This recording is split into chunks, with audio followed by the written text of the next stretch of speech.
दोस्तों, मैं आप सभी लोगों का स्वागत करता हूं मेरा अपना YouTube channel English learn with practice पर। दोस्तों, आज जो मैंने स्टोरी ली है या रोज़ की ही तरह इंटरेस्टिंग, मोटिवेशनल और एक लाइफ लेसन के साथ साथ हमें इंपॉर्टेंट वर्ड्स, मीनिंग, स्ट्रक्चर और टेंसेस को दे के जाती है।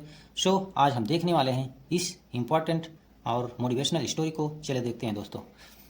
The oak and the reeds. A mighty oak stood on the bank of stream. It was a huge tree with a strong trunk and big branches. It had long roots that held it fast and firm in the ground.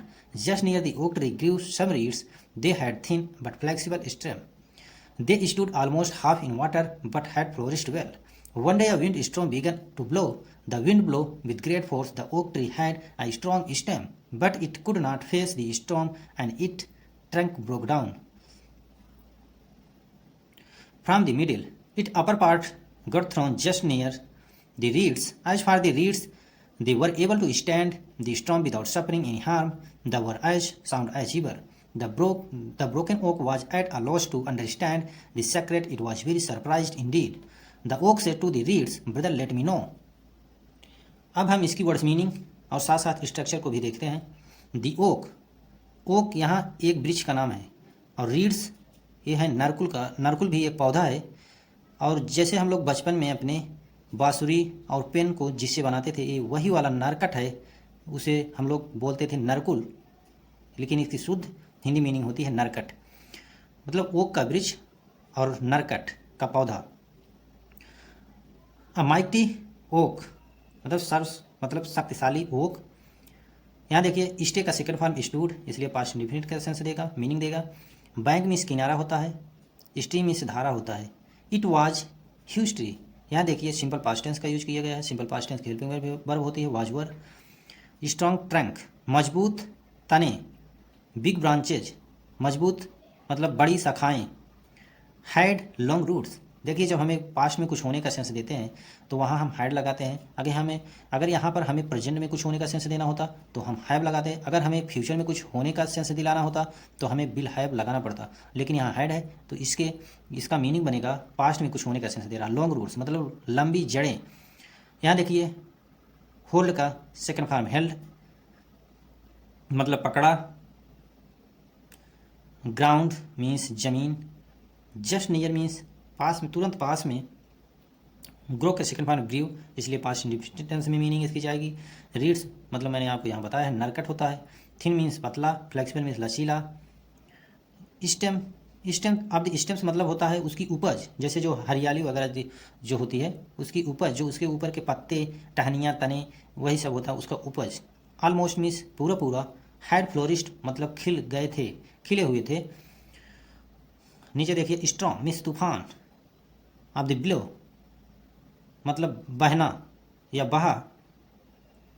Great force मतलब ताकत के साथ, जैसे आंधी बहती है वैसे। Had uh strong stem मतलब यहाँ देखिए पास्ट में कुछ होने का सेंस दे रहा है इसलिए हैड लगाए हैं। और क्या होने का सेंस दे रहा है? स्ट्रॉन्ग स्टेम मीन्स मजबूत उपज। यहाँ देखिए, ट्रंक माने तना। ब्रोक मीन्स टूट जाना। ब्रेक का second form broke. Broke down मतलब ट्रंक टूट कर नीचे गिर गई। यहाँ देखिए, थ्रोन, थ्रोन मीन्स दूर फेंक देना। वर एबल टू, जब हमें पास्ट की एबिलिटी दिखाना हो तो हमें कुड की जगह वर एबल टू यूज कर सकते हैं। यहाँ कुड यूज करते तो वही मीनिंग देता। अगर हम जैसे यहाँ यूज किया वर एबल टू तो मीनिंग वही पास्ट की एबिलिटी शो करेगा। अब इसके बाद देखिए सफरिंग, सफरिंग मीन्स मुसीबत को सहना। वर यहाँ देखिए इसका पूरा पढ़िए, दे वर एज साउंड एज इवर मतलब यहाँ सिंपल पास्ट टेंस का यूज किया गया है। और दे के लिए हम हमेशा वर लगाते हैं। इसे बेयर नहीं पढ़ते हैं दोस्तों, इसे वर पढ़ते हैं। यहाँ देखिए, वाज, यहाँ भी सिंपल पास्ट टेंस का ही टेंस का यूज किया गया है, क्योंकि सिंगुलर में हम वाज लगाते हैं और प्लूरल के लिए हम देखिए यहाँ वर लगाते हैं। अंडरस्टैंड मीन्स समझ जाना। यहाँ देखिए, वाज वेरी सरप्राइज्ड, यहाँ देखिए पैसिव वॉइस का यूज किया गया। जब हम वाज वर के तुरंत बाद वर्ब का थर्ड फॉर्म लगाते हुआ लगता है या लगाते हैं तो वह पैसिव वॉइस में कन्वर्ट हो जाता है। देखिए यहाँ से के सेकंड फॉर्म सेड है। अब हम इसकी हिंदी समरी देखते हैं दोस्तों। The oak and the reeds, oak और नरकट। A mighty oak stood on the bank of stream.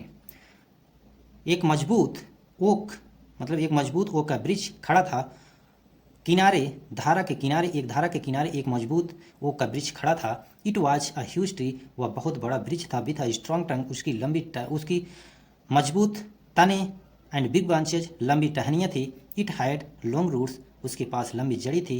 And held it fast, जो पकड़ी हुई थी जकड़ के, फ्रॉम द ग्राउंड, जमीन से। Just near the oak tree, और ओक ट्री के तुरंत बगल में ग्रीव सम रीड्स, कुछ नरकट या नरकुल के पौधे उगे हुए थे। दे हैड थिन, वे बहुत पतले थे, बट फ्लेक्सिबल स्टेम, लेकिन उनकी जो उपज थी, उनके ऊपर जो तना था वह बहुत ही फ्लेक्सिबल था। दे स्टूड ऑलमोस्ट, वे खड़े थे। स्टे देखिए यहाँ, दे स्टूड ऑलमोस्ट, वे पूरे के पूरे खड़े थे। आधा इन दी वाटर, आधा पानी में खड़े थे। बट लेकिन हैड फ्लोरिश वेल, लेकिन वो अच्छे तरीके से मतलब लहलहा रहे थे या हरियाली से भरे हुए थे। वन डे, एक दिन, अ विंड स्टॉर्म, एक दिन एक जबरदस्त तूफान, हवा का तूफान, बेगन टू ब्लो, बहना शुरू हुआ। द विंड ब्लो, हवा बही, but great force, with great force, जोरदार अपनी ताकत के साथ, मतलब जो तूफान जैसे बहता है वैसा बहा हवा। The oak tree had I strong stem, लेकिन ओक ट्री के पास जो था मजबूत उपज थी, जो उसके ऊपर की मतलब टहनियाँ थी वो मजबूत थी और छायादार थी और भारी भरकम थी। बट लेकिन इट कुड नॉट फेस, लेकिन वे सामना नहीं कर सकी, फेस दी स्ट्रॉन्ग, तूफान का। And it's of the trunk broke down, और उनकी जो ताने थे टूट कर नीचे गिर गई। फ्रॉम द मिडिल, नीचे से। It upper part got thrown, उनके ऊपर का पार्ट जा पड़ा। गॉट थ्रोन मीन्स दूर जा पड़ा, दूर जा पड़ा। जस्ट नियर, तुरंत पास में। द रीड्स, नरकट के पौधों के पास उनकी जो टहनियाँ थी दूर जाकर पड़ी जहाँ नरकट था। एज फॉर द रीड्स, इस प्रकार जैसे कि रीड्स के लिए दे वर एबल टू स्टैंड, वो अपने आप को खड़े होने में सक्षम थे, जैसे कि वो अपने आप को खड़े होने में सक्षम कर सकते थे। They strong of the strong without suffering, बिना किसी नुकसान के उस तूफान से। इन हार्म, देखिए यहाँ स्टैंड द स्ट्रॉन्ग, वे खड़े थे स्ट्रॉन्ग के सामने, मतलब विदाउट सफरिंग, बिना नुकसान, बिना किसी दिक्कत के।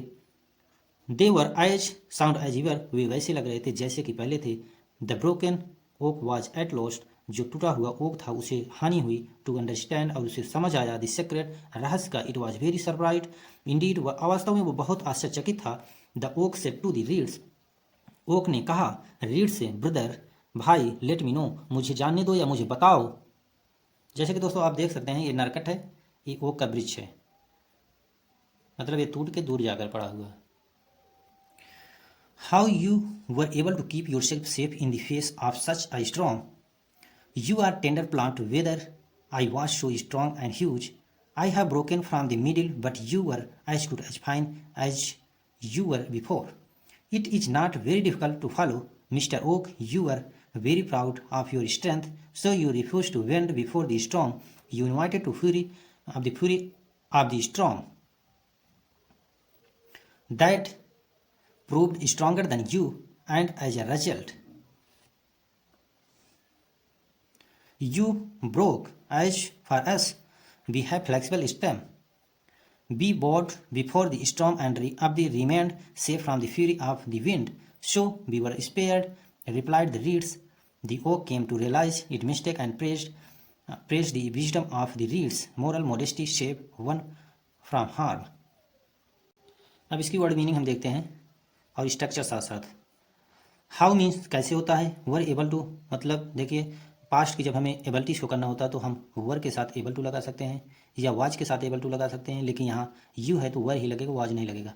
और योर सेल्फ मीन्स तुम अपने आप, फेस ऑफ मतलब सामना करना, टेंडर मीन्स दयालु मतलब सॉफ्ट, नाजुक, टेंडर आप नाजुक कह सकते हैं या नाजुक सेंस होगा।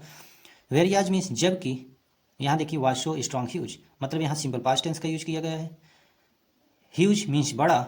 आई हैव ब्रोकन, यहाँ देखिए प्रेजेंट परफेक्ट टेंस का यूज किया गया क्योंकि भी ई का मतलब हैव है, शॉर्ट में बनाया गया है। आई ब्रोकन इसको पढ़ा जाएगा शॉर्ट में। तो जब हैज हैव के साथ वर्ब की थर्ड फॉर्म आती है तो वहाँ present indefinite present perfect tense होता है। और यहाँ देखिए were before simple past tense का यूज किया गया है। इट इज अ डिफिकल्ट, यहाँ देखिए सिंपल प्रेजेंट टेंस का यूज किया गया, सिंपल प्रेजेंट टेंस की हेल्पिंग वर्ब होती है इज, एम, आर। और यहाँ देखिए यू आर, यहाँ देखिए सिंपल पास्ट टेंस का यूज किया गया, सिंपल पास्ट टेंस की हेल्पिंग वर्ब होती है वाज या वर। और उसके बाद देखिए स्ट्रेंथ मीन्स मजबूत। इनवाइटेड, इनवाइट के सेकंड फॉर्म इनवाइटेड मतलब इनवाइट किया गया या बुलाया गया। प्रूव्ड, प्रूव के सेकंड फॉर्म प्रूव्ड, प्रूव्ड मतलब साबित किया। यहाँ देखिए बोर्ड मतलब झुकना। रिमेंड, अब द रिमेंड मतलब प्राप्त होना या मतलब प्राप्त करना। अब दी वर स्पेयर, अब दी स्पेयर्ड, यहाँ देखिए पैसिव वॉइस का यूज किया गया है।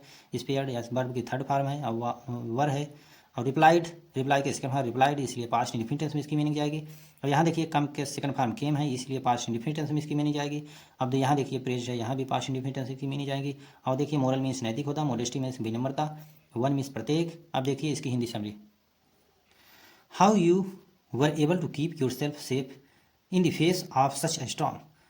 तुम कैसे सक्षम रहे, तुम कैसे योग्य थे या कर सके ऐसा योर सेल्फ अपने आप बचाने में, सेम बचाने में, इन द फेस ऑफ सच इस तरीके के, इस जबरदस्त जोरदार स्टॉर्म से तुम अपने आप को बचाने में कैसे सक्षम रहे। मतलब वो जो वो का वृक्ष था, नारकट के वृक्ष पौधे से पूछ रहा है। आगे देखिए यू वर टेंडर प्लांट, जबकि तुम नाजुक पौधे हो। वेरियाज, जबकि I was so strong and huge, जबकि मैं मजबूत और बड़ा हूँ। I have broken from the middle, मैं बीच से टूट चुका हूँ। But you are as good as, तुम वैसे हो, वैसे अच्छे हो, वैसे दिख रहे हो। एज यू वर बिफोर, जैसे कि तुम पहले थे। It is a not very difficult to follow, यह करना बहुत आसान मतलब बहुत मुश्किल नहीं था। मतलब वो कह रहा है, मतलब नरकट कह रहा है ओक से, यह सब करना बहुत मुश्किल नहीं था, या ऐसा करना बहुत मुश्किल नहीं होता। Mr Oak, Mr Oak, you are very proud of your strength, तुम्हें अपनी मजबूती पर बहुत घमंड था। सो इसलिए यू रिफ्यूज टू बेंड, तूने झुकने से मना कर दिया। बिफोर द स्टॉर्म, तूफान के सामने। यू इन्वाइटेड द, फिर तूने उसके गुस्से को इन्वाइट किया, बुलाया।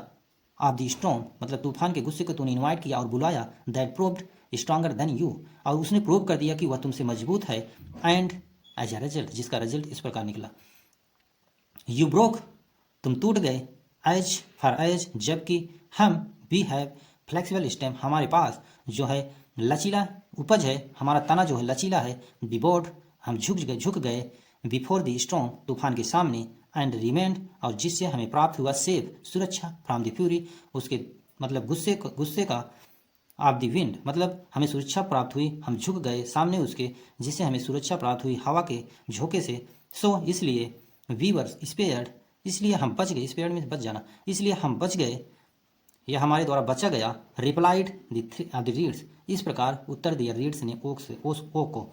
यहाँ देखिए the oak came to realise, oak को मतलब ओक वृक्ष को यह रियलाइज हो गया, यह एहसास हो गया।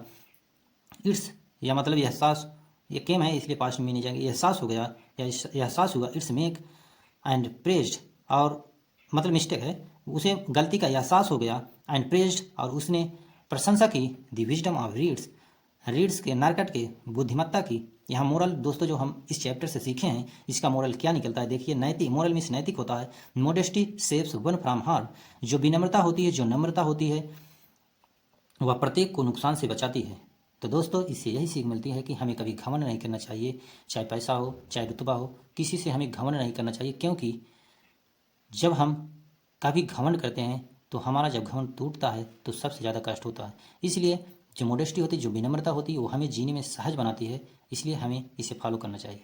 Thank you for watching this video.